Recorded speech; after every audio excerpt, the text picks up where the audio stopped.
અમેરિકામાં, યુકેમાં, કેનેડા કે ગલ્ફ દેશોમાં રહેતા લાખો ભારતીય અને ગુજરાતી એનઆરઆઈ માટે ભારત સાથેનું નાણાકીય જોડાણ આજે પણ એટલું જ મહત્વનું છે.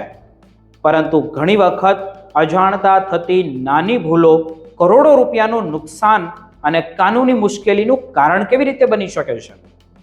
સૌથી પહેલી અને સૌથી સામાન્ય ભૂલ તો એ છે કે ભારતમાં જૂનું સામાન્ય સેવિંગ એકાઉન્ટ ચાલુ રાખવું. ઘણા લોકો વિદેશ જતા રહે છે, પરંતુ બેંકને પોતાનો નોન રેસિડેન્ટ સ્ટેટસ જણાવતા જ નથી. ફેમાના નિયમો મુજબ વિદેશમાં નોકરી અથવા તો રહેઠાણ શરૂ થયા પછી સામાન્ય સેવિંગ એકાઉન્ટ્સ રાખવું નિયમ વિરુદ્ધ ગણાઈ શકે છે અને તેની સામે ભારે દંડ પણ થઈ શકે છે. તેથી નિષ્ણાતો સલાહ આપે છે કે સામાન્ય એકાઉન્ટને સમયસર તમારે NROમાં કન્વર્ટ કરવું અને વિદેશની આવક માટે NRE એકાઉન્ટ ખોલાવવું જરૂરી છે. બીજી મોટી ભૂલ છે પાન કાર્ડ અને KYC સ્ટેટસ અપડેટ ન કરાવવું. પાન કાર્ડ ભારતમાં દરેક નાણાકીય વ્યવહારનું કેન્દ્ર છે અને જો તેનું સ્ટેટસ યોગ્ય રીતે અપડેટ ન હોય તો TDS વધારે કપાઈ શકે છે અને ટેક્સ રિફંડ અટકી શકે છે અને DTAA જેવા મહત્વના લાભો પણ મળતા નથી.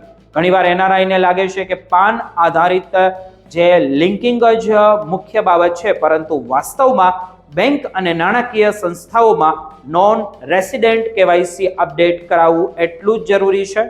ત્રીજી મોટી ભૂલ છે DTAA એટલે કે ડબલ ટેક્સેશન એડવાન્સ એગ્રીમેન્ટનો લાભ ન લેવો.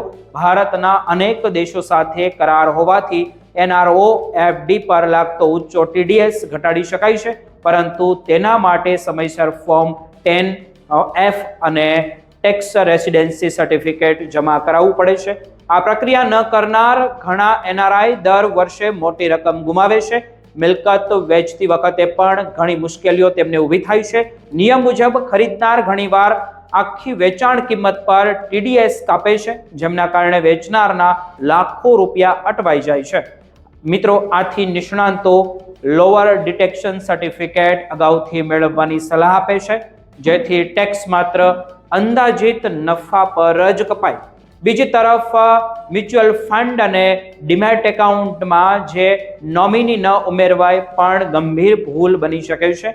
જો નોમિનેશન ન હોય તો મૃત્યુ પછી પરિવારને સંપત્તિ મળવામાં વર્ષો લાગી શકે છે અને કોર્ટ પ્રક્રિયા સુધી જવું પડી શકે છે. એનઆરઆઈ માટે રોકાણ સંબંધિત નિયમોમાં પણ સાવચેતી ખૂબ જરૂરી છે. એનઆરઆઈ બન્યા પછી નવું PPF ખોલાવી શકાતું નથી અને post office, small saving scheme અથવા તો ખેતીની જમીન ખરીદવા અંગે ફેમાના સ્પષ્ટ નિયમો પણ છે. ઘણા લોકો અજાણતા આ ક્ષેત્રોમાં રોકાણ કરીને પછી કાનૂની મુશ્કેલીઓમાં ફસાઈ જાય છે.